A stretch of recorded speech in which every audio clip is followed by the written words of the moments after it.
Hi, in the previous video we discussed about where the pain is and what you should do about that. In this video, I'm talking to you about the 4 movements that you should not be doing right now in order to let your back heal and recover. Hi, I'm Dr. Rajni Patil. I'm a spine and sports physiotherapist practicing for over 24 years here in Shivaji Park, Mumbai. When you have back pain, what your back needs right now is to heal properly and to recover gradually. At this time, if you do a lot of exercises, you do a lot of stretches, and you do things that are actually going to make it worse, you just delay the process of recovery. So there are 4 movements that I want you to think about whether you're doing them on a day-to-day basis, and please avoid them right now till your pain subsides a little bit, then you can gradually get into these movements. Movement number 1, forward bending. Think about it. In a day, how many times do you bend forward? When I ask this to my patients, they think it's just 10 to 12 times a day, but actually it's hundreds of times a day.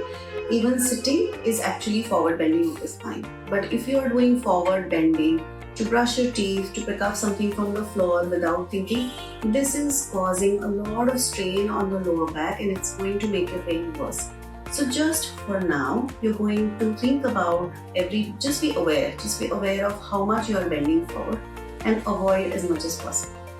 Now, why is forward bending bad? One is because we do it so much and we rarely do any backward bending. This causes an imbalance of the spine. The second reason for that is that when we do a lot of bending forward, it pulls on the disc and also on the nerves that go into the leg. And especially if you have any sciatica type of symptoms, forward bending can definitely make it worse. So just for now, let's avoid it. The second movement I want you to limit, not completely avoid because that may not be possible, is to do any kind of lifting from forward, especially with a forward bend without engaging your core. Think about if you have dropped something on the floor and you just pick it up without thinking, or if you have to pick up a suitcase, your child, or your baby, an infant. All of these movements cause a lot of strain on the spine.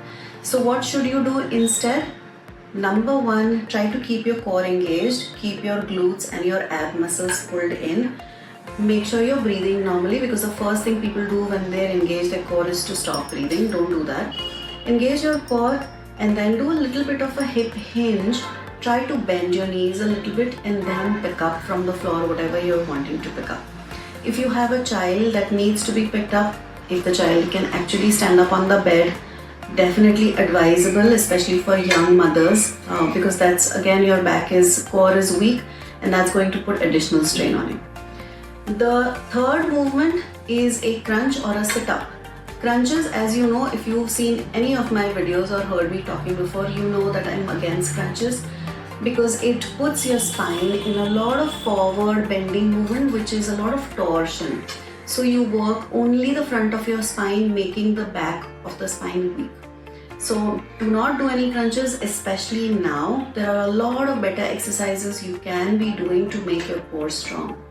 The first thing you hear when you have back pain, everyone will tell you this: make your core strong, and the first thing that you want to do, or everyone will tell you, is to do crunches. That's a big mistake. Do not do that. There are a lot of wholesome exercises you can do, which I teach in BBC, which is a 10 sessions course. If you're interested in that, I'll put the link below. We'll have a chat and you can decide whether it's for you or not. The fourth movement or the exercise that I want you to stay away from right now if you have pain is a deadlift. I cannot emphasize this enough. I've seen so many patients come in here with a bad slip disc because of a deadlift gone wrong, and I don't want this to be you. So just for now, if you are habitually doing deadlifts, for now just avoid it. Once your core is strong, then you can get back to deadlifts and you'll be fine.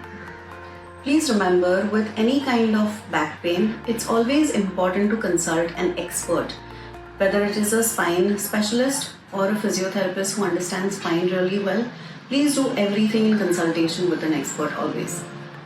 So now you know what are the movements that you need to stay away from to allow your back to heal. But it's not about restricting yourself. I do want you to continue to move, especially if the back pain is not really high. If you've been advised bed rest for a short period of time, definitely do that, but continue to move through it because we don't want the back to get stiff. So check out the video that I've made on some simple movements that you can do in order for your back to recover properly. I'll put the link below. So in the next episode, I'm going to talk to you about how your everyday posture impacts your back health and why you may not be getting better. How you sit in the car, at work, how you move, how you breathe, all of these things do impact the back. So stay tuned to this channel because the next video is going to talk about this and a lot more.